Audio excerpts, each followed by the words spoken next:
Bonsoir, bienvenue dans cette émission spéciale de Tollback GP, une émission consacrée au team Red Bull KTM Tech 3 avec Hervé Poncharal que nous allons avoir comme invité tout au long de cette émission. Nous allons avoir également Michel Turcot qui est un habitué évidemment des débriefs et à mes côtés en studio, eh bien, j'ai le plaisir d'avoir Pascal Tomec pour Motul et pour ce qui représente, on va dire, Pascal, l'un des partenaires de l'équipe d'Hervé Poncharal. Bonsoir Pascal. Bonsoir à tous. Bonsoir Hervé, merci de ta disponibilité Hervé. Bonsoir à vous, c'est un plaisir.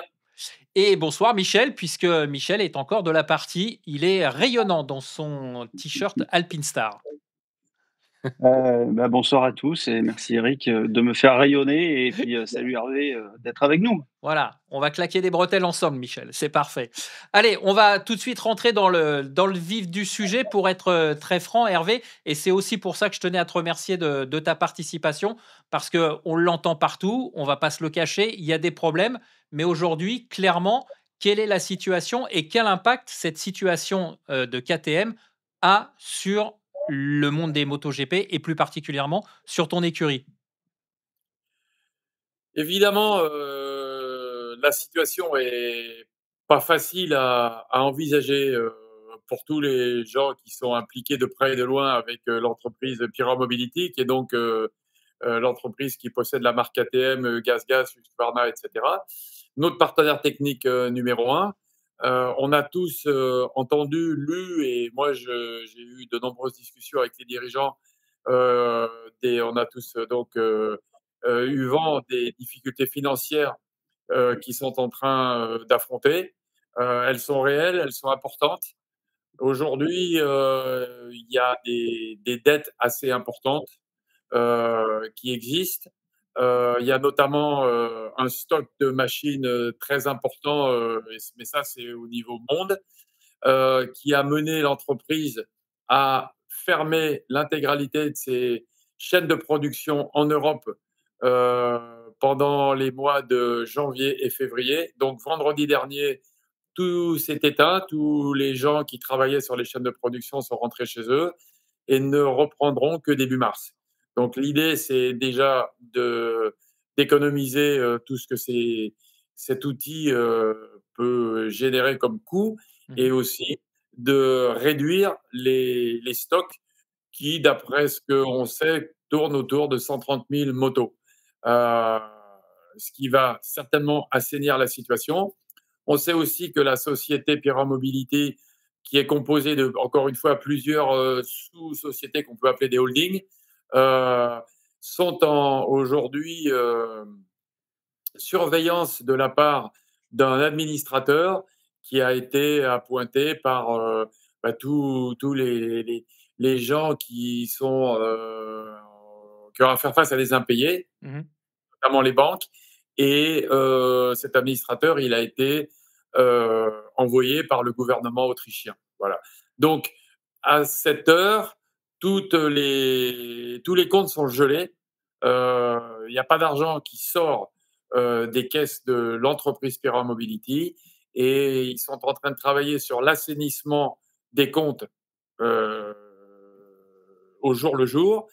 Et surtout, la date du 25 février sera une date qui sera très importante puisque les dirigeants sont en train de travailler sur un plan de sauvetage de la société et doivent présenter ça à l'administrateur et tous les gens qui travaillent avec l'administrateur, donc les créanciers, les banques, le gouvernement autrichien, etc., qui le valideront ou le valideront pas. Voilà, donc ça c'est la situation de la société au jour d'aujourd'hui. Il y a différentes entités. Une des entités, c'est KTM Racing, et c'est celle qui nous concerne évidemment avant tout. La semaine dernière, le groupe MotoGP est parti faire des essais à Jerez avec les deux pilotes d'essai qui sont Dani Pedrosa et Paul Espargaro. Ça a été, comme on dit en anglais, business as usual, c'est-à-dire ils ont fait ce qui était prévu de faire. Il y a 15 jours, notre équipe technique était là-bas au service course en train de solder la saison 2024. C'était aussi dans des conditions, je dirais, de travail normales. Et la prochaine échéance pour nous, c'est à partir du 13 janvier où on assemble les motos pour la saison 2025, qui seront envoyés à la fin de cette semaine en Malaisie pour les premiers essais qui auront lieu début février sur le circuit de Sepang en Malaisie. Voilà. Mais c'est sûr que nous, on travaille sur la logistique, on travaille sur la préparation de la structure. Les machines 2024 sont reparties encore une fois à l'usine. Ils travaillent sur ce qui vont être nos machines pour la saison 2025, en tout cas pour débuter la saison 2025. Et là, la balle est dans leur camp. Et nous, on est en attente de toutes ces nouvelles. Et je ne vous cache pas que ce matin, encore une fois, sur un site qui est très bien informé par rapport aux péripéties du groupe Pira Mobility, on en apprend tous les jours et c'est quelque chose qui nous inquiète énormément parce qu'encore une fois, nous, on peut avoir la meilleure préparation du monde avec l'équipe technique et le plus près à bosser avec nos deux pilotes, Bastianini et Vignales, qui sont tout à fait affûtés. Si on n'a pas la base qui est la machine, on ne peut pas faire grand-chose. Ouais, j'imagine. Michel, tu voulais poser une question. Hervé, est-ce qu'il peut y avoir un plan de secours mis en place si d'aventure l'administrateur estime que l'argent dépensé dans le MotoGP n'est plus d'actualité? Est-ce qu'on peut imaginer, évidemment, on sait que KTM a quand même un énorme partenaire qui est Red Bull, qui investit dans différents sports, dont la F1. Est-ce que Red Bull pourrait être le sauveur de KTM en MotoGP? Alors, moi, je ne serais pas aussi pessimiste qu'on peut l'être maintenant, parce que je pense que quoi qu'il arrive, on aura des machines pour débuter la saison 2025. Et je dirais, dans le cas de figure le moins positif, on aura les machines avec lesquelles on a terminé la saison 2024. Ça c'est évident, qui étaient déjà des machines performantes. Et moi, ce qu'il faut savoir, c'est que j'ai un engagement avec le groupe Pira Mobility, avec l'usine KTM, jusqu'à la fin 2026. Donc, à ce jour, en dehors des nouvelles qu'on apprend par les médias qui suivent le sport, qui suivent l'actualité économique, il n'y a rien dans le partenariat que j'ai avec KTM qui me fait dire qu'ils ne seront pas capables d'être là et pour les essais de Sepang et pour la première course à Buriram. Donc, à partir du moment où eux remplissent leur mission, c'est-à-dire me faire du matériel pour être sur la grille, moi, je suis dans les clous par rapport à mes engagements vis-à-vis de mes partenaires, entre autres Monsieur Pascal Tomec, Société Motul, et Dorna, IRTA, etc. Donc, je pense que le plan B, pour l'instant, il n'y en a pas. J'ai même pas envie d'y penser parce que notre partenaire, pour l'instant, il a un genou à terre, mais il n'est pas hors de capacité de nous fournir les machines dont on a besoin pour participer au championnat du monde MotoGP. Ce qu'il faut savoir aussi, c'est que quand on parle de plan B, si j'étais dans un championnat autre que le MotoGP, qui n'est pas un championnat proto, c'est-à-dire même en Superbike, on peut dire qu'on prend une machine de série, on peut acheter des pièces kits, on peut coursifier sa machine et être présent sur la grille. Là, aujourd'hui, il y a 5 constructeurs qui sont présents en MotoGP, 2 Européens qui sont Pirelli Mobility, KTM et 3 Européens, et Ducati et Aprilia, et 2 Japonais qui sont Honda et Yamaha. En dehors de ces 5 constructeurs, personne n'a de machine qui est prête à rouler. Donc, les 4 autres constructeurs, les 2 Japonais et les 2 Italiens, aujourd'hui ont déjà fait leur plan et mi-décembre, ils ne vont pas nous fournir, parce que là, c'est pour 4 pilotes, donc il faut 8 motos. Des motos comme ça au pied levé, c'est quelque chose qu'il faut faire avec au moins un an de décalage. Donc non, il n'y a pas de plan B. Et pour moi, pour l'instant, je me prépare pour faire la saison 2025 avec Bastianini et Vignales sur des Red Bull KTM Tech 3 Motul. Hervé, avant de passer la parole à Pascal, juste une petite précision. Tout à l'heure, tu nous as expliqué qu'il y avait le groupe Pireur Mobility et à l'intérieur de ce groupe Pireur Mobility, il y a une structure qui s'appelle KTM Racing. Donc KTM Racing, c'est pour toute l'activité sportive, évidemment. Est-ce que le fait que ça soit une entité, je dirais, dissociée de la holding, est-ce que ça peut permettre de faciliter certaines choses ou est-ce que de toute façon, la problématique Pireur Mobility rejaillira sur l'entité KTM Racing? Non, de toute façon, il faut bien se rendre compte que ça fait partie du groupe. Et on a beau faire autant qu'on essaye de le mettre en avant, dire qu'il y a une autonomie totale de KTM Racing, non. Il y a automatiquement, à un moment donné, même s'il y a une certaine autonomie, il faut injecter des fonds dans la société KTM Racing. Parce que KTM Racing, son job, c'est aussi de commander des pièces, de payer son personnel. Et si on n'a pas la possibilité de faire face à ces coûts, eh ben, on ne peut plus rien faire. La société, elle n'existe plus, elle est gelée, entre guillemets. Donc, quoi qu'il arrive, il faut que quelqu'un injecte de l'argent dans la société parce que même si elle n'est pas impactée par elle n'a pas les dettes que peuvent avoir la société KTM AG, comme on dit, KTM Component, KTM Recherche et Développement, etc. Elle fait partie du groupe et elle a besoin que quelqu'un injecte des fonds dedans.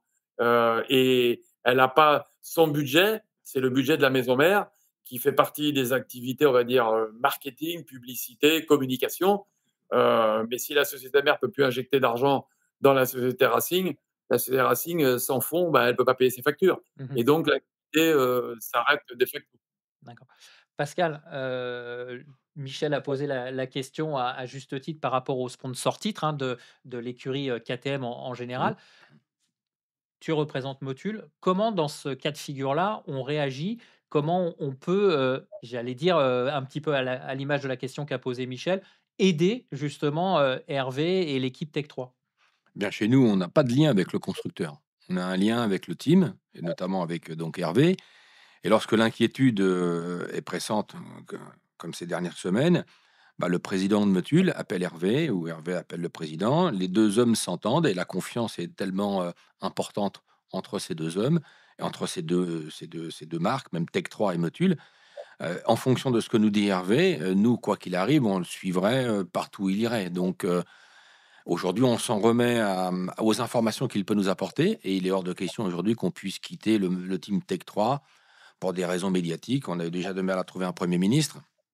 Donc, si on s'en remettait qu'à l'aspect médiatique, on écoute tout ce qui se passe. L'inquiétude, on l'a, mais pour être rassuré, les deux personnes les plus importantes, chez nous, le président, et chez Tech 3, Hervé Poncharal, s'entendent, se mettent d'accord et s'informent au fur et à mesure des informations qu'ils ont.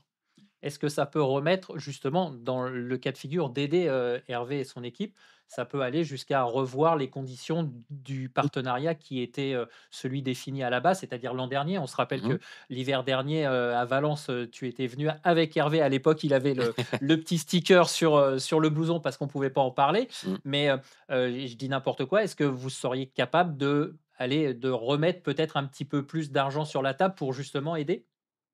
Alors, je ne sais pas si on serait prêt à remettre un peu plus d'argent sur la table Hervé pour, écoute bien, hein. pour aider le team. Il est certain que on s'en remet à ce que Hervé peut nous demander. C'est très, très important. Elle est importante cette relation Hervé, évidemment, hein.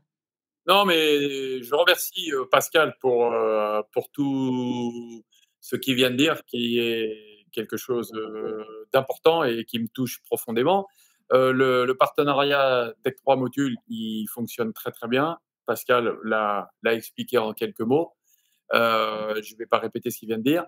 Mais de toute façon, on n'est pas du tout dans la position où on a besoin d'avoir un petit support financier supplémentaire. En plus, moi, j'ai toujours été euh, dans l'état d'esprit de quand on signe un contrat, on l'a signé sans être contraint et forcé et on s'engage à le respecter du premier jour de validité du contrat jusqu'au jour de l'échéance finale. Ça, c'est donc moi, je ne demanderai jamais, je ne l'ai jamais fait et je ne le ferai jamais, de modifier le contrat de base que j'ai accepté et signé. Donc, je n'ai pas du tout dans l'intention de demander à Motul de participer à X% de plus par rapport à ce qui est le contrat actuel. En plus de ça, ça ne servirait à rien. Parce que c'est pas Tech 3 qui aujourd'hui qui a un problème. Tech 3 n'a pas de problème. C'est celui qui rencontre des difficultés financières, aujourd'hui, c'est le groupe KTM. Donc, moi, je ne vais pas faire transiter de l'argent de Motul via Tech 3 pour le faire passer chez KTM. Ça n'aurait aucun sens. Et quelque part, quand on connaît les montants, ça n'aurait aucun sens. Donc, de toute façon, le groupe, ce qu'il faut savoir aussi, c'est qu'il ne faut pas non plus je dirais, paniquer à la première rumeur et aux premières informations qui sont réelles et qui font état de difficultés réelles, encore une fois. Mais depuis que Stéphane Pierrer a récupéré la marque KTM qui était moribonde, il en a fait un groupe qui était le premier vendeur de motos en Europe. Il y a eu des décennies de succès sportif, de succès économique. Là, on est face à une situation compliquée, mais qui ne signifie pas en quoi que ce soit que le groupe va disparaître. On a vu dans le monde automobile que beaucoup de groupes automobiles font face à des difficultés. On a vu que le deuxième groupe européen, Stellantis, du jour au lendemain, le sauveur du groupe s'est fait débarquer sans tambour ni trompette en moins de 24 heures, Carlos Tavares. Donc, oui, en ce moment, le marché auto, le marché moto n'est pas excessivement porteur. Pierron Mobility, KTM, qui avait fait des investissements, qui avait des plans et tout, ça se sont peut-être pas trouvés en totale cohérence avec ce qu'était le marché. Mais en tout cas, moi, mon partenaire, c'est KTM. Je souhaite continuer avec KTM. Je leur fais confiance. On a vécu des moments fabuleux avec eux. On continue de travailler dans un moment qui est un peu compliqué. Mais les partenariats, c'est comme les histoires d'amour. Elles durent. Quand tout est rose, ça va. Mais quand il y a des moments un petit peu plus durs, c'est là qu'on voit la vraie force des partenariats. Et moi, je leur fais confiance. J'ai un contrat avec eux jusqu'à fin 2026. Et mon énergie, elle est que le Red Bull KTM Tech 3 l'année prochaine fonctionne, existe, soit performant. Mais jamais, au grand jamais, à ce jour, j'ai pensé à aller envisager de discuter avec quelque autre partenaire que ce soit. Ça, c'est clair. Mmh. On va passer la parole à Michel pour résumer. Hervé, en fait, ce que tu dis, c'est que de toute façon, avant tout, et tu l'as bien expliqué au début, c'est un problème de machine. C'est-à-dire que si KTM n'est pas capable de fournir les motos, ça sert à rien d'avoir, je dis n'importe quoi, 10 millions d'euros, parce que de toute façon, à la base, il n'y aura pas les motos dans le box. Donc, on est bien d'accord, c'est avant tout un problème matériel.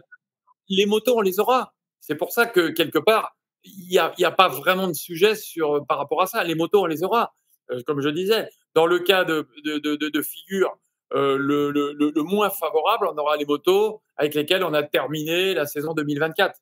Mais on a vu, comme je l'ai dit, qu'il y a eu des essais la semaine dernière, encore une fois à Jerez, avec Espargaro et Pedrosa, qui sont les pilotes d'essai de KTM. Ils ont testé des nouveautés. On a eu un rapport de ces essais. Maverick Viñales y était physiquement présent pour suivre un petit peu tout ça. Il y a des choses nouvelles qui ont été testées. Et aujourd'hui, je dirais qu'on est en temps de difficultés financières, mais les gens continuent de travailler parce que la matière grise, on peut la faire fonctionner sans nécessairement avoir des budgets énormes. Et même si aujourd'hui, les comptes sont bloqués et les dépenses sont gelées, il y a tout un tas de choses qu'on peut continuer de faire avancer. Et je suis tout à fait confiant sur le fait qu'on aura une saison 2025 avec Vignales et Enea Bastianini sur des KTM aux couleurs Red Bull. Et on verra comment les choses se positionnent. Mais en anglais, on dit too big to fall. Et je pense que le groupe Pierron Mobility, aujourd'hui, il est absolument pas en danger d'existence. Il va certainement falloir prendre des décisions pour modifier certains axes stratégiques de la gestion de cette entreprise. Mais la boîte, elle va continuer d'exister. Et l'ADN de KTM, leur slogan, ça a toujours été Ready to Race. Et je pense que la compétition fait partie intégrante de la manière dont KTM communique, avance. Et surtout, ce qu'il faut savoir, c'est qu'aujourd'hui, tout à l'heure, Michel parlait de Red Bull. Red Bull, ils ont investi dans 2 écuries de Formule 1. Ils sont propriétaires des écuries de Formule 1. Et la compétition à ce niveau-là, que ce soit en F1 ou en MotoGP, c'est une activité, quand elle est gérée correctement, et dans le pire des cas, à l'équilibre financier, voire est profitable. Donc, il n'est pas question que les gens qui sont en train de regarder ce qui se passe au niveau financier disent qu'il faut couper le Racing parce que ce n'est qu'une question de coût. C'est une question d'image, mais c'est une question aussi de potentielle rentrée financière positive. Michel. Hervé, tu parlais de Carlos Tavares. Est-ce qu'on ne peut pas imaginer Stéphane Pierrer être démis de ses fonctions? Est-ce qu'il ne peut pas y avoir de gros changements à la tête du groupe Pireur Mobility? Moi, j'ai toujours eu comme politique de ne parler que ce que je connaissais vraiment. Donc, Stéphane Pireur, aujourd'hui, c'est le propriétaire majoritaire, c'est le patron, c'est lui qui gère. Euh, Carlos Tavares, il était désigné comme patron exécutif, mais les actionnaires, il n'était pas actionnaire, il était salarié. Stéphane Pireur, c'est le patron. Donc, c'est complètement différent. Après, on verra comment les choses évolueront, mais Stéphane Pireur, il n'est pas salarié. On ne peut pas le mettre et le démettre. Il est quand même pas mal critiqué en Autriche, notamment par le gouvernement qui a un peu miné dans les comptes. Enfin, il y a des choix qui ont été faits qui interpellent un peu. Enfin, les économistes. Hein, moi, c'est ce que je lis de la presse, que j'ai pu voir dans la presse autrichienne. Écoute, de toute façon, pour faire ce qu'a fait Stéphane Pireur, c'est-à-dire prendre une marque moribonde, en faire le premier constructeur européen, il ne faut pas être quelque part, entre guillemets, standard. Il faut avoir de l'ambition, il faut avoir le goût du risque, il faut être courageux et des fois innovant dans la manière de gérer ce projet. Quand tu réussis et que tu es sur le devant de la scène, c'est rare que tu fasses l'unanimité. Euh, je peux uniquement parler de mon relationnel avec Stéphane Pireur. Tout ce que je peux dire, c'est que oui, on voit que c'est quelqu'un qui a le profil d'un grand patron. C'est quelqu'un qui sait où il veut aller. C'est quelqu'un qui est charismatique. Mais à mon niveau, il a toujours été totalement, euh, absolument charmant. Je me souviens que quand Miguel Oliveira a gagné sa course en 2020 à Portimao, il était derrière moi. Il m'a pris dans ses bras et il pleurait à chaudes larmes. On voit rarement un grand patron qui se met dans des états comme ça. Donc, on voit que la course, c'est dans ses tripes. On voit que c'est quelqu'un qui a des émotions, qui a des sentiments forts et qui est quelqu'un que moi, personnellement, j'admire, alors qu'il ne fait pas d'erreur. Je ne sais pas. Jésus, il avait dit que celui qui n'a jamais péché jette la première pierre, donc allez-y. Mais pour moi, je n'ai pas suivi au jour le jour la gestion du groupe Pira Mobility. Peut-être qu'il y a eu des choses, mais c'est facile à dire après, hein, qui n'ont pas été faites ou des investissements qui n'ont peut-être pas été faits au bon moment. Ça, c'est pas à moi de le dire. C'est aux gens qui regardent un petit peu comment le groupe en est arrivé là. Mais je pense qu'il ne faut pas tirer sur une ambulance. Et le groupe Pira Mobility, même, de toute façon, aujourd'hui, ce n'est pas une ambulance. Hein. Ils ont à faire face à des problèmes. Beaucoup de gens parlent de choses qu'ils ne connaissent peu ou pas du tout. Moi, je ne le ferai pas. Moi, je parle de ce que je connais, c'est la gestion de mon équipe de compétition et de mon partenariat avec Motul et avec eux. Pour revenir au sport, Hervé, il y a le MotoGP, mais il y a aussi le Moto3. KTM, toi, tu as une deuxième équipe en Moto3. KTM a la moitié, un peu plus la moitié du plateau Moto3. Donc, quelles peuvent être les conséquences sur cette catégorie et sur ton équipe, évidemment? Bah déjà, mon équipe, je suis très heureux de la manière dont 2024 s'est passé, puisque en Moto3, bon, il y a eu un champion du monde qui a été incontesté, incontestable, qui a battu le nombre de victoires dans une saison qui s'appelle David Alonso, qui a gagné 14 Grands Prix. Donc le titre était rapidement, on l'a compris, difficilement, euh, difficilement décrochable, et Alonso a ultra dominé la saison. Donc la meilleure place, quelque part, c'était de finir vice-champion du monde. Et on a réussi à finir vice-champion du monde après une super belle dernière course sur le circuit de Barcelone où il a fini à moins d'un dixième d'Alonso. Donc, ça a été une belle année pour nous. J'adore cette catégorie parce que c'est là où les jeunes pilotes talentueux sortent des formules de promotion ou des championnats nationaux pour commencer leur carrière dans le championnat MotoGP. Donc, pour moi, c'est quelque chose qui me donne beaucoup de satisfaction de travailler avec ces jeunes pilotes qui sont encore, entre guillemets, à modeler. Je ne dis pas que je les modèle à 100%, mais j'aime beaucoup cet échange-là. Là, c'est un petit peu différent parce que les machines, elles sont beaucoup plus simples. Elles sont, le développement est très limité puisque jusqu'à fin 2023, les machines, les deux constructeurs qui sont Honda et KTM, avaient eu un gel technique pendant 4 ans. Là, on a une toute nouvelle machine chez Honda et chez KTM, donc, qui a été permise de débuter en 2024. Et jusqu'en 2027, on aura les mêmes machines. Donc, c'est pas du tout la course à l'armement comme ça peut l'être en MotoGP. le matériel, il est gelé, c'est du réassort de pièces, et quelque part, la KTM se retrouve dans une position beaucoup plus similaire à des motos qui vendent à des clients, qui sont les équipes.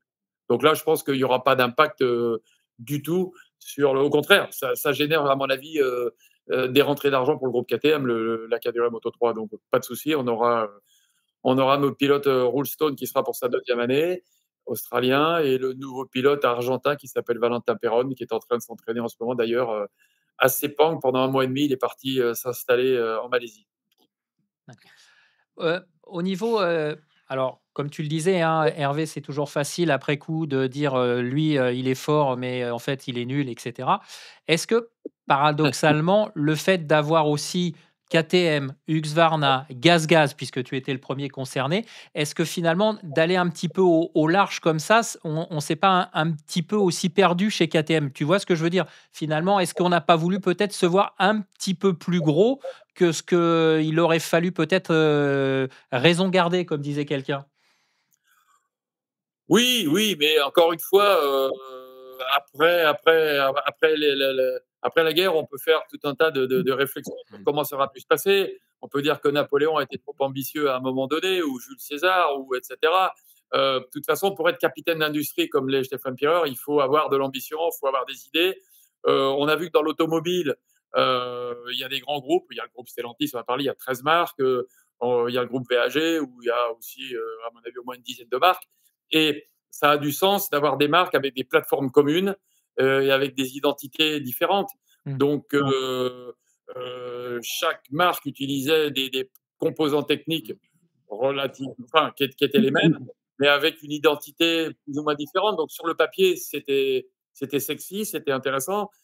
Ça aurait pu fonctionner, et ça fonctionne.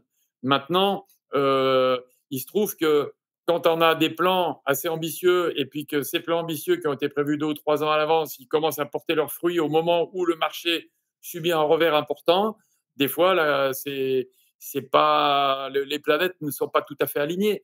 Mais avoir un portefeuille de marques avec plusieurs marques emblématiques comme GazGaz et comme Husqvarna, je pense que c'est pas un handicap. Simplement, peut-être qu'il faut réajuster le tir et prendre son temps maintenant, parce que c'est clair que la situation économique est pas très favorable en ce moment. On le voit. Il y a eu un énorme appel d'air post-Covid où tout le monde s'est vu sur le toit du monde. Et puis, une fois que cet appel d'air il a été quelque part rempli, les choses se sont tassées. Donc, c'est difficile aussi de se dire, bon, volontairement, je manque des ventes parce que je sais que c'est un petit peu un marché artificiel qui va pas durer. Ou alors, le marché du 2 roues, comme il y avait le vélo qui était aussi partie Ouais, prenante. le vélo souffre effectivement, hein, tu as raison de le dire. Euh, donc, oui, mais comme je dis souvent, on est toujours plus malin après qu'avant. Oui. Et voilà, dans la vie, des fois, se prendre euh, Des revers. un pilote. Regarde, on parle de Marc Marquez, de Valentino Rossi. C'est des pilotes qui, à un moment donné, ont beaucoup chuté. Puis à un moment, ils ont appris de leur chute. Et ils ont moins chuté, et ils ont gardé leur vitesse, et ils sont devenus des grands champions. Donc, dans la manière dont on gère sa vie, dont on gère un groupe, oui, KTM a eu des grands succès. Là, aujourd'hui, il a tapé un peu dans le mur. Voilà. Et ce qu'on espère, et c'est un petit peu la manière dont Stéphane Pierreur, Pete Beirer, qui est le patron de la course, nous disent, on traverse des moments difficiles, mais on va sortir plus fort de la tempête que dans l'état où on était quand on est rentré. Donc, moi, aujourd'hui, je fais partie de toute façon de ce projet. Je suis heureux d'en faire partie. Je me prépare autant que faire se peut avec ce dont j'ai à faire, avec mes compétences. Et j'attends impatiemment le début 2025 pour voir ce que feront Vignales et Bastianini sur les motos qu'on mettra à leur disposition. Pascal, comme le dit Hervé, c'est un environnement aujourd'hui qui est pas simple, même pour vous quand on est, je dirais vous, les partenaires en général, Motul bien évidemment, mais tous les acteurs, les partenaires du MotoGP. Comment on vit ce que vient d'expliquer Hervé avec ce climat qui est difficile, qui est tendu? On est plus sollicité, on est moins sollicité? Est-ce qu'il faut justement plus se battre par rapport aux adversaires, enfin à vos concurrents, on va dire? Comment on gère ça? Bon, on gère ça un peu comme les constructeurs. Si vous prenez il y a quelques années en arrière, personne n'aurait pu imaginer une seule seconde un jour voir une KTM en MotoGP. ou même une BMW en superbike avec un 4 cylindres en ligne, alors qu'ils partaient tous avec des flat twin. Et ben nous, dans le lubrifiant, c'est exactement la même chose. Si on faisait comme les groupes pétroliers et si on se laissait un petit peu aller, on finirait par confondre un peu certaines choses. Bah là, c'est exactement la même chose. L'automobile, c'est des milliards, enfin 1,5 milliard de voitures sur Terre. Le monde de la moto, c'est du vendredi soir au dimanche soir, un loisir, une émotion, une passion. Donc c'est fait pour du plaisir, pour de la joie, pour du rêve. Donc on est dans ce monde de rêve. Donc à un moment, peut-être qu'il y a des écarts, mais on a en face de nous des constructeurs. Vous prenez les rien qu'Honda, je crois que c'est 20 millions de machines. Donc 20 millions de machines, bah, c'est sûr que pour un petit constructeur européen comme KTM, malgré tout petit constructeur européen, par rapport à ces dimensions de constructeurs japonais, bah, à un moment peut-être qu'on se laisse un peu pousser des ailes, mais bon, tout le monde a des directeurs administratifs et financiers. Je pense qu'ils ne sont pas plus mauvais dans le groupe Pure Mobility que chez Motul ou que chez les autres. Sauf qu'à un moment, effectivement, comme le disait Hervé, l'Europe, c'est un peu moins porteur. Effectivement, bah, l'Europe, c'est quoi? C'est la France, l'Allemagne, l'Italie, l'Espagne. Le reste d'Europe est un peu tiré par ces quatre pays. L'Amérique du Nord et l'Amérique du Sud et l'Asie-Pacifique, bah, ça tire vers le haut les marges. Et quand on voit ce qu'on dépense en Europe par rapport à ce qu'on peut dépenser dans le reste du monde, il faut rééquilibrer peut-être un petit peu tout ça. Peut-être que cet équilibre économique, financier pour les uns et les autres n'est peut-être pas aussi bien, peut-être pas aussi bien fait. En tout cas, j'imagine pas une seule seconde qu'un groupe comme Pure Mobility puisse disparaître dans un autre univers qui est celui de l'émotion et de la passion qu'est la moto. On ne peut pas se permettre ça.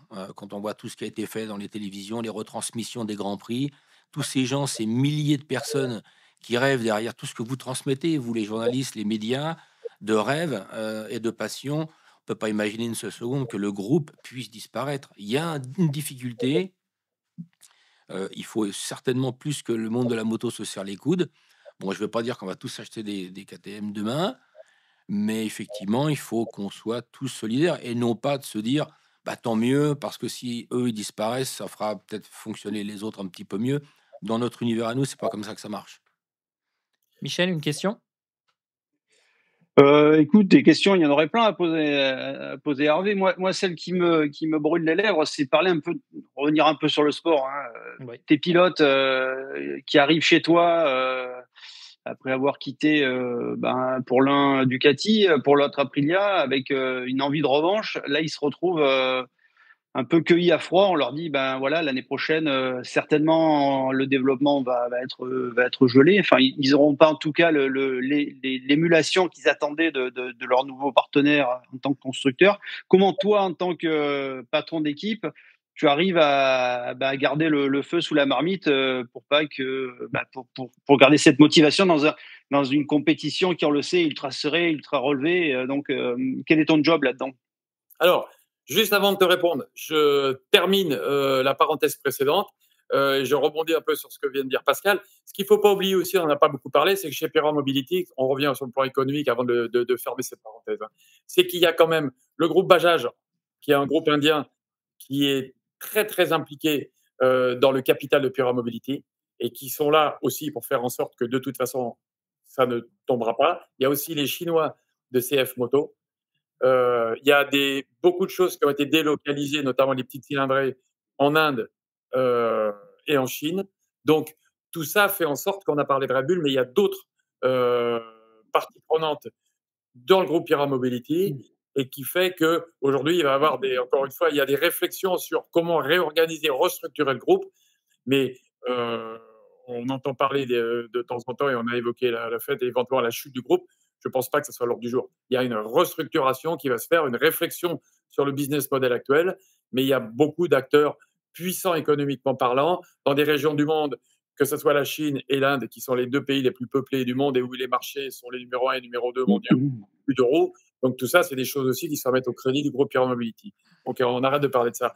Maintenant, c'est évident que Enea Bastianini, il descend du meilleur package technique qui était la Ducati, dans la meilleure équipe Ducati, qui était l'équipe officielle rouge, aux côtés de Pecco Bagnaia. C'est la machine championne du monde. Donc, évidemment, ils se retrouvent sur un package qui n'est pas le même. Mais en ce qui concerne Enea, je peux vous garantir qu'on était tous très, très en attente de ses premiers commentaires quand il a fait ses premiers tours de roue à Barcelone le mardi suivant le dernier Grand Prix.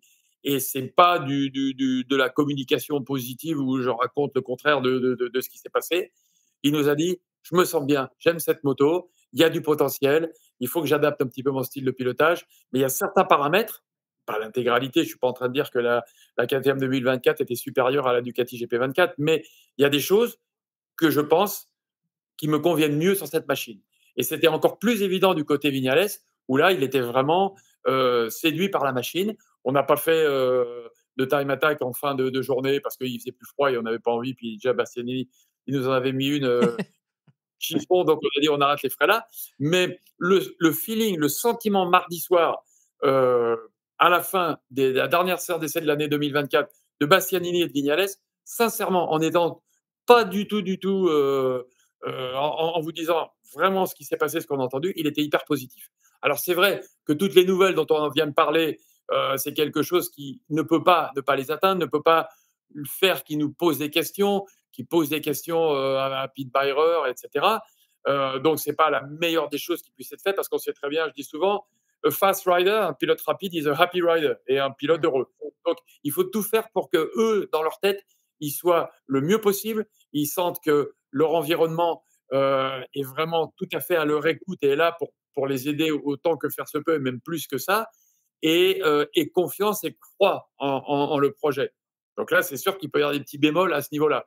Mais en tout cas, ce qu'on leur dit, c'est préparez-vous pour l'instant. Premier tour de roue, c'est début février. Entraînez-vous physiquement, videz-vous la tête, partez en vacances avec votre copine, vos copains, soyez heureux.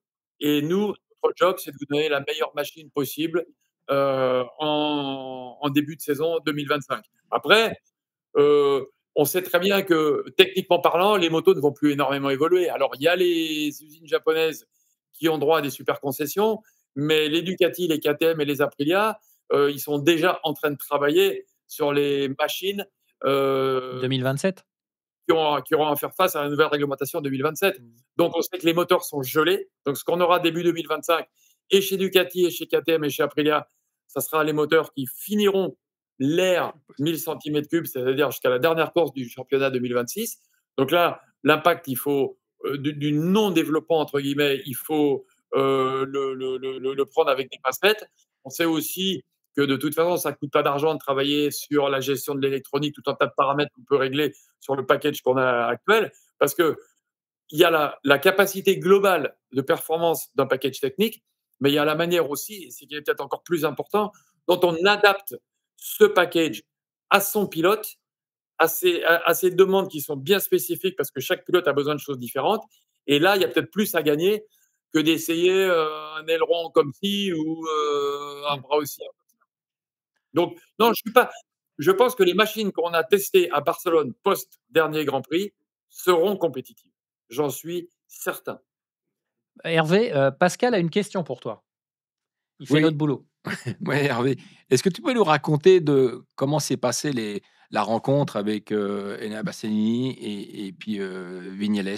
Comment ils sont venus vers toi, vers le Team Tech 3? Comment ça s'est passé la rencontre?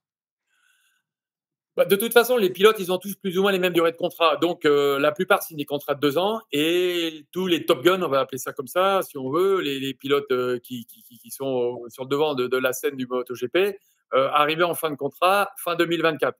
Donc, tout s'est très vite accéléré. On a vu que Pecco Bagnaia a signé pendant l'intersaison. Fabio avait même anticipé un peu plus tôt.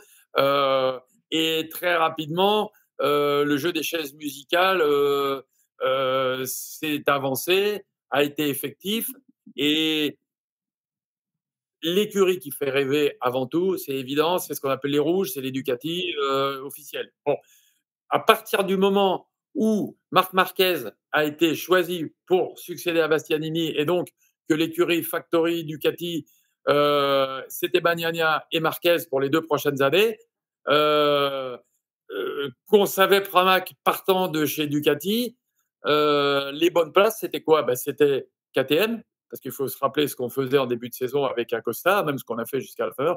On a quand même fait 5 podiums le dimanche avec un rookie et 4 podiums en sprint. Donc 9 podiums sur l'ensemble de la saison 2024, avec un rookie qui a eu 20 ans au Grand Prix de Barcelone fin juin. Donc le package technique, il ne peut pas ne pas être performant quand même. Donc une fois que Bastianini, il a su que c'était que c'était Marquez qui aurait sa moto, sa priorité, c'était de venir chez KTM. Et tout de suite, on connaît tous son manager, Carlo Pernat, que je salue au passage. On en avait déjà un peu parlé avant. On attendait la décision et dès que la décision a été prise, on s'est rencontré à Mugello et on n'a pas eu besoin de beaucoup le convaincre parce que c'était lui qui essayait de nous convaincre de ce qu'il pouvait nous amener.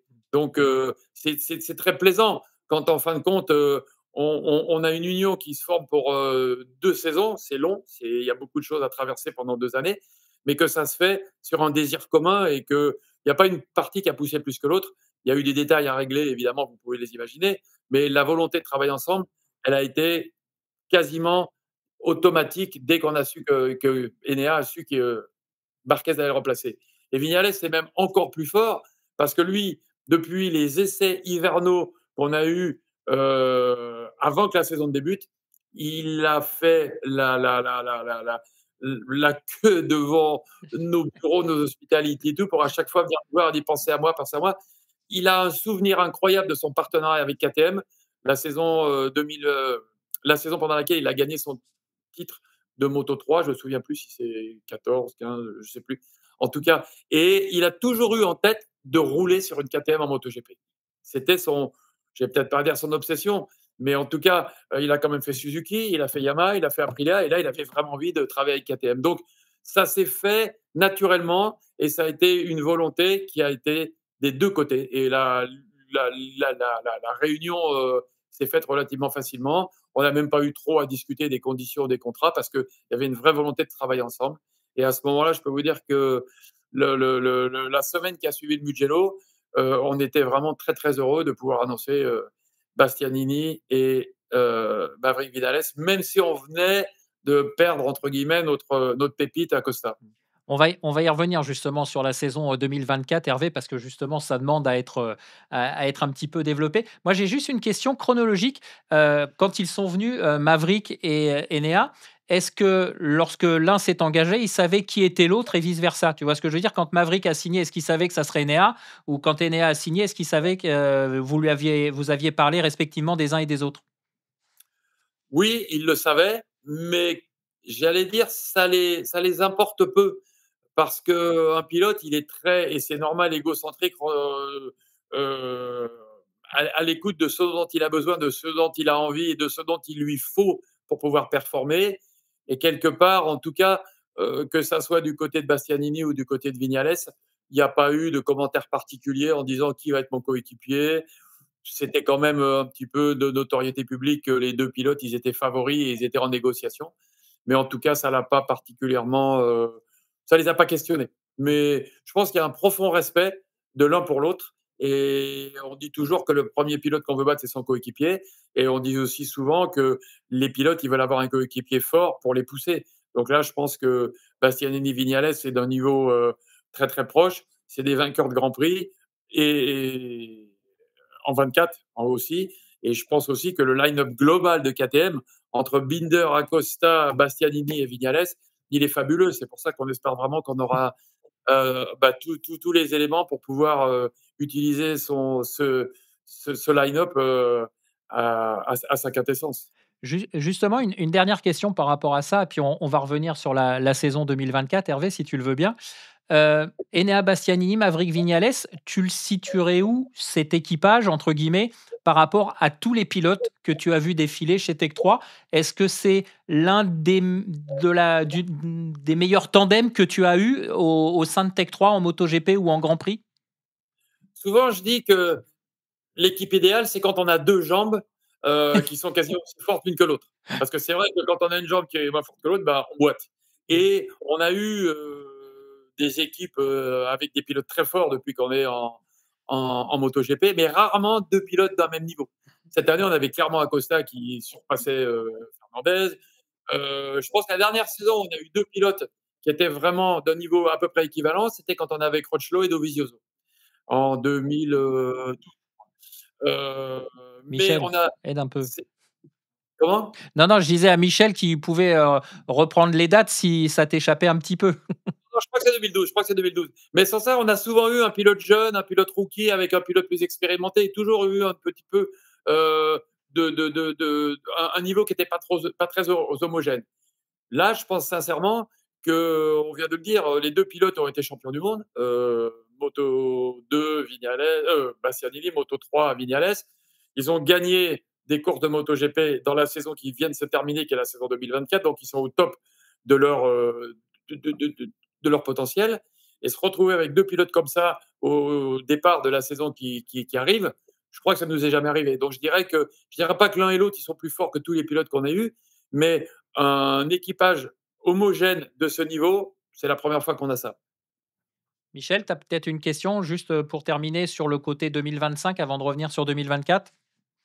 Non, on peut parler de 2024 et de la belle saison d'Acosta. Voilà. Alors justement, Hervé, 2024, on va en parler avec toi et aussi avec Pascal parce que ça a été la grosse surprise. On savait que le garçon était doué par rapport aux performances qu'il avait eues dans les catégories inférieures. Sincèrement, a posteriori, comme on dit, on est plus intelligent après. Mais maintenant, aujourd'hui, est-ce que tu peux nous certifier aujourd'hui vraiment que tu t'attendais à ça ou est-ce que le garçon t'a évidemment plus que surpris? Non, et je l'ai dit depuis les premiers tours de roue qu'on a fait avec Pedro Acosta, euh, personne ne s'attendait à ça, et surtout pas moi. On savait qu'il était très doué. Il n'y avait qu'à regarder ce qu'il avait fait les années précédentes dans les catégories Moto 2, Moto 3, et depuis le début de ses premiers tours de roue sur des motos de compétition. Mais s'adapter à cette vitesse-là, faire ce qu'il faisait, avoir la qualité des commentaires techniques sur une machine alors qu'il découvrait tout. Il découvrait une MotoGP, il découvrait les freins carbone, il découvrait tous ses aides au pilotage, il découvrait le fait d'avoir deux motos à gérer, d'avoir une équipe aussi importante autour de lui, avoir tellement de techniciens qui écoutaient ce qu'il disait, donc il ne faut pas dire n'importe quoi parce qu'on sait que ça peut avoir une influence positive ou négative si jamais on passe un mauvais message. Donc, être capable d'être le chef d'orchestre, parce que c'est rapidement devenu le chef d'orchestre, c'était le seul rookie des 4 pilotes Pura Mobility, mais ça a rapidement été le chef d'orchestre, ça a rapidement été le plus performant. Beaucoup de choses au niveau du développement se sont reposées sur ses épaules et sur ses commentaires, et les performances qu'il a fait en course, c'était complètement incroyable. Alors oui, il a fait quelques boulettes qui auraient pu éventuellement nous permettre peut-être de gagner une course, peut-être d'être un peu mieux placé au général. Mais ça a été une saison incroyable. Et quasiment à chaque Grand Prix, on se disait comment il fait ça. Et on a été surpris. Personne ne s'attendait à ça. Et ce qu'il a fait, je l'ai déjà dit plusieurs fois, c'est extraordinaire. Quand je veux dire extraordinaire, c'est-à-dire que c'est pas normal, c'est pas logique. Normalement, tu ne peux pas faire ça quand tu es en rookie. Surtout quand tu es en face de toi, par exemple, Darren Binder et Jack Miller sur la même machine. Et quand moi, j'ai vu Binder qui m'a dit après le Grand Prix des USA, ce qu'il fait, je suis incapable de le faire. Et quand on sait comment il roule, sortir de la moto et tout, Miller vient me voir et me dit pour arriver à rouler comme lui, il va falloir que je fasse du pilote. Et voilà, les leaders de chez KTM, ils ont dit on ne comprend pas comment il arrive à faire ça avec la moto. Et c'est vrai qu'il se plaignait du package technique sur certains points particuliers, mais à un moment donné, quand tu es confronté à ce que fait le rookie et que lui, il n'a pas de problème avec tous les problématiques qu'ont les autres, tu es obligé de revoir tes jugements quand tu es, un autre pilote de la marque et de te dire s'il y arrive, il faut que je trouve des moyens pour y arriver. Mais c'est pas toujours aussi facile que ça. Rappelons-nous la domination de Marquez sur les autres pilotes Honda pendant plusieurs saisons et la même chose de Valentino Rossi pendant l'ère Yamaha. Donc oui, il y a toujours des pilotes qui émergent et lui, ça a vraiment été une émergence, une explosion et un talent incroyable qui est arrivé. Maintenant, il va falloir qu'il transforme. Mais en tout cas, la rookie, elle a été totalement incroyable. Michel. Si je me fais un peu l'avocat du diable, Hervé, c'est quand même Acosta, c'est quand même 28 chutes, c'est quand même donc le recordman de la saison, c'est beaucoup. Bon, on sait qu'il y a d'autres pilotes qui tombent beaucoup, dont certains Marc Marquez, mais moi je trouve qu'il a tout de suite été performant dès les essais. Je me souviens d'avoir discuté avec toi ou avec l'équipe sur il a séduit tout de suite sur des tests hivernaux de par ce qu'il était capable de faire avec cette moto. Mais finalement, on va dire qu'il n'y a pas vraiment de progression sur la saison. On a l'impression qu'il a été très bon tout de suite. mais qu'après, peut-être, il a essayé d'en faire trop par rapport au matériel qu'il avait et ce qu'il pouvait en faire. Comment tu analyses, toi, un peu plus en détail sa saison? C'est évident que de toute façon, l'appétit vient en mangeant. Et donc, en début de saison, il est arrivé, il s'est retrouvé à faire des perfs que lui-même n'imaginait pas faire. Il s'est retrouvé rapidement leader des KTM, on va les appeler comme ça, à pouvoir se battre avec des pilotes beaucoup plus capés que lui.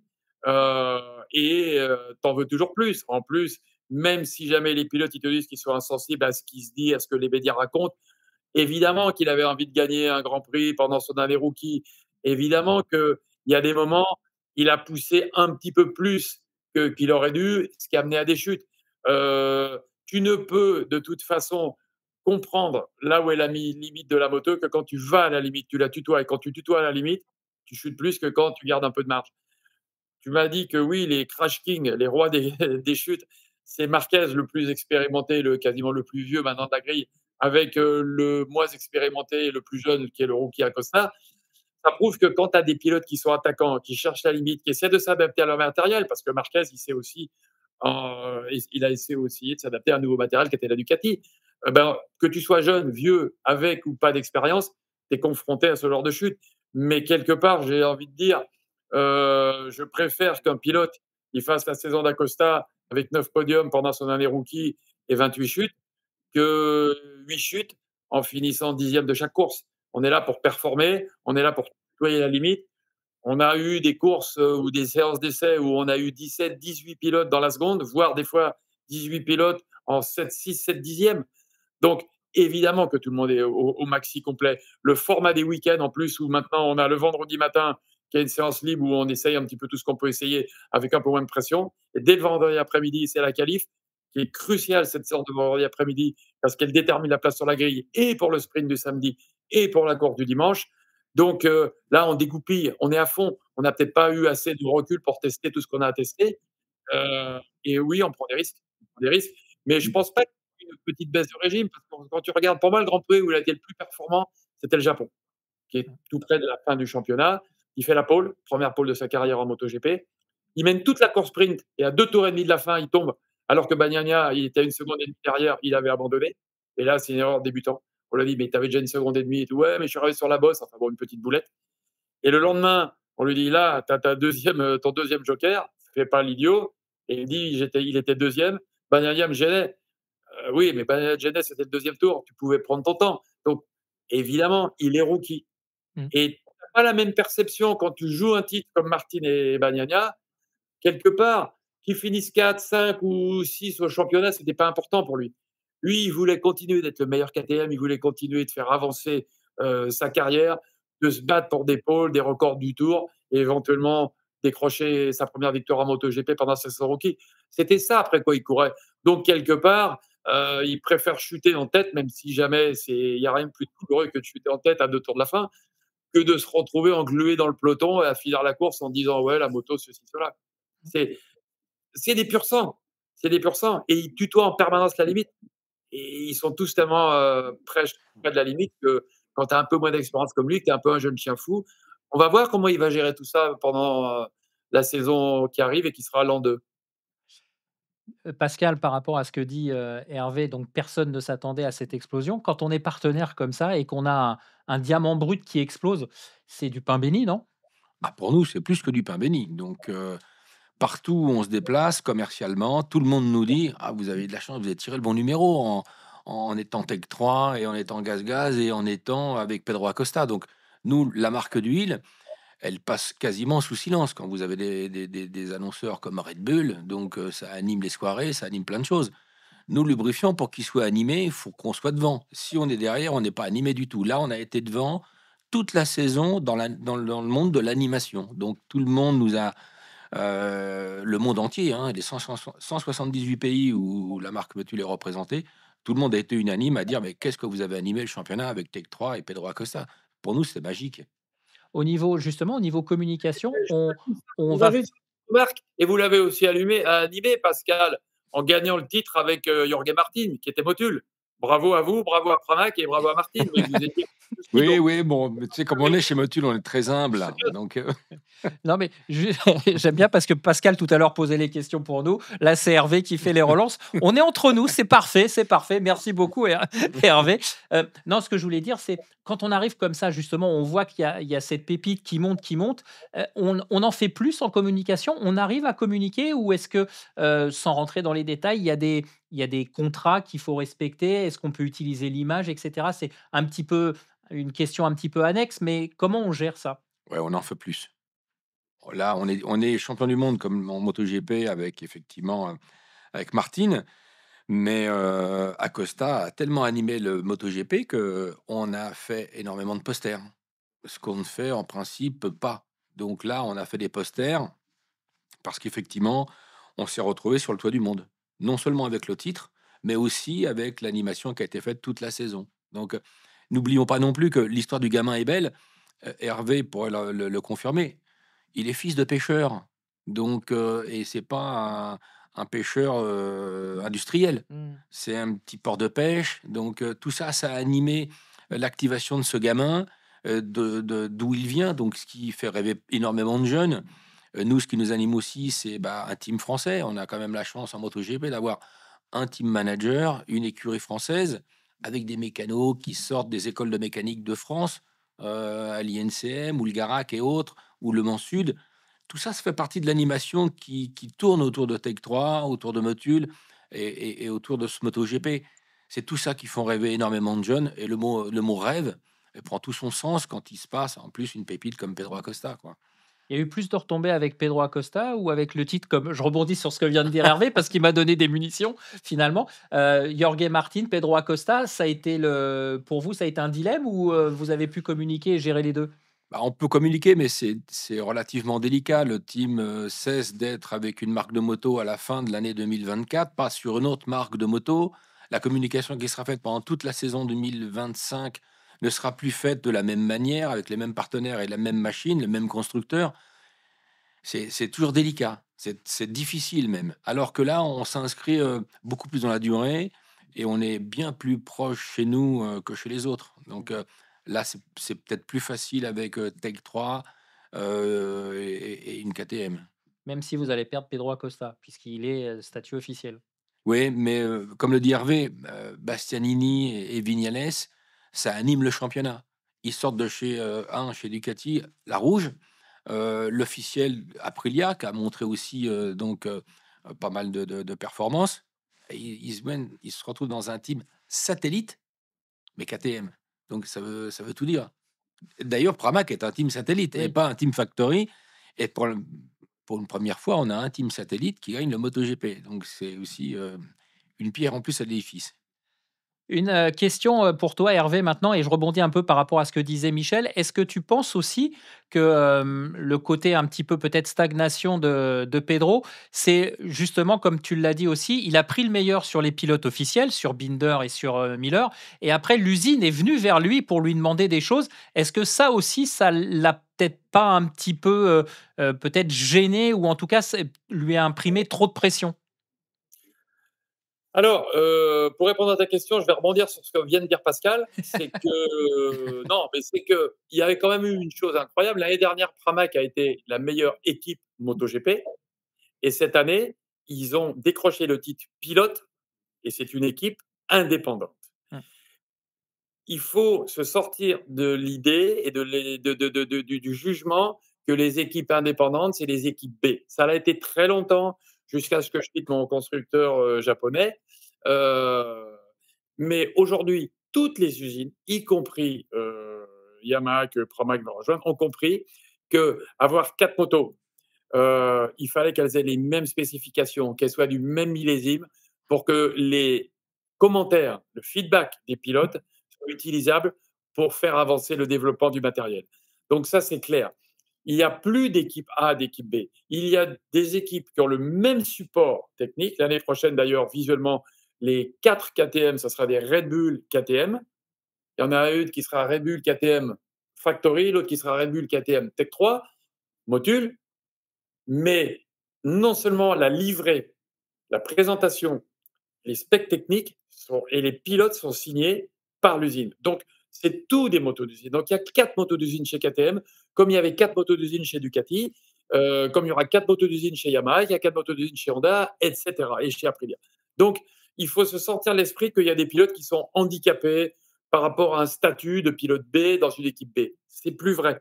C'est plus vrai. Les salariés qui travaillent dans les équipes indépendantes sont payés par une société privée, en l'occurrence, ce qui nous concerne Tech 3, mais le support technique et les contrats des pilotes sont les mêmes pour les 4 motos.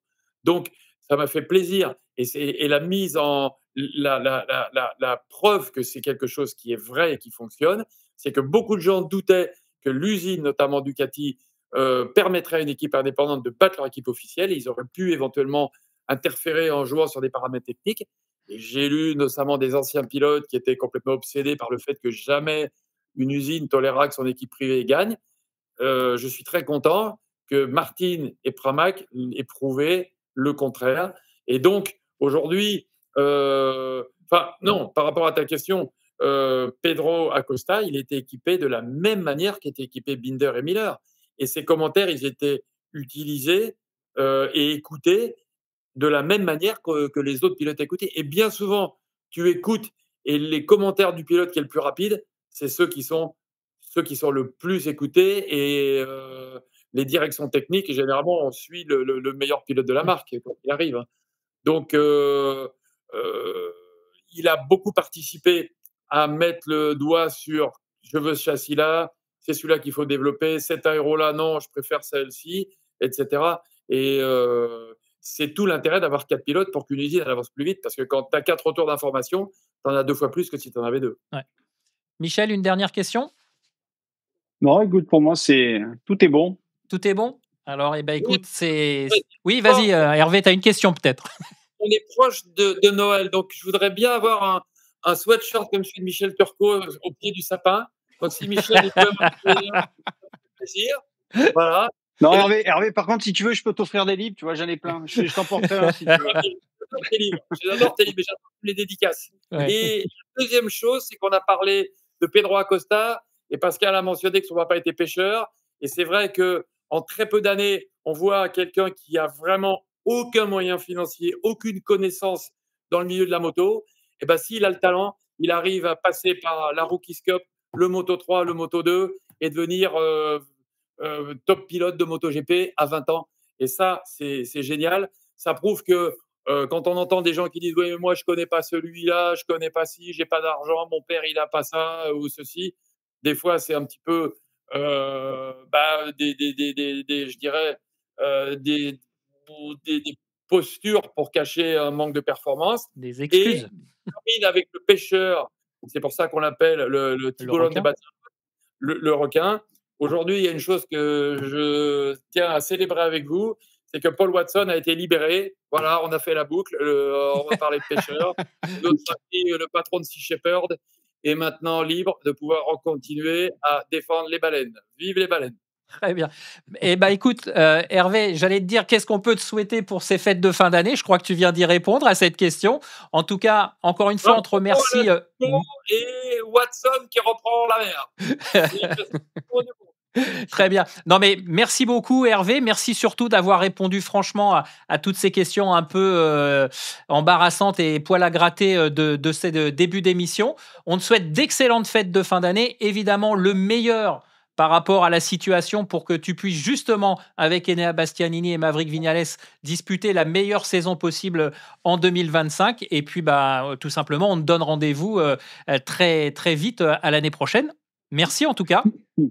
Merci à vous, bonne fête à tous les trois et Merci, à très bientôt. J'espère que je serai là pour commenter la première victoire de Bastianini ou Viñales sur une Red Bull KTM Tech 3.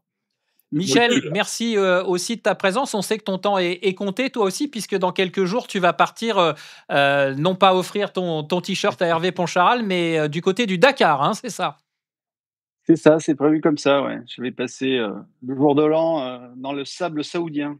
Très bien. En tout cas, merci beaucoup, Michel, pour toutes tes analyses sur cette saison 2024 de Talkback GP. On se retrouve évidemment avec plaisir la saison prochaine. Et puis, Pascal, un petit peu comme à Hervé, qu'est-ce qu'on peut te souhaiter pour cette fin d'année et ces fêtes de fin d'année? Bah, on a pris l'habitude d'être champion du monde, que ce soit en MotoGP comme en endurance, Stock Sport ou WC, donc vivement 2025.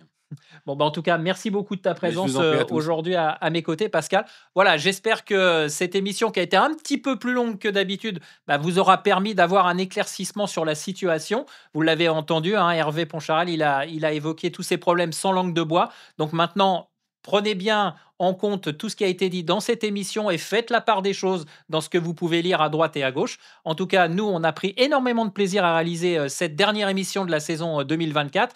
Mais on vous donne rendez-vous très prochainement pour un nouveau numéro de Talkback GP. Merci, bonne soirée et encore une fois, un petit clin d'œil à Adrian Martini qui œuvre toujours à la technique. On ne le voit pas souvent, mais sans lui, on ne serait pas là. Voilà, allez, bonne soirée et surtout, bonne fête de fin d'année.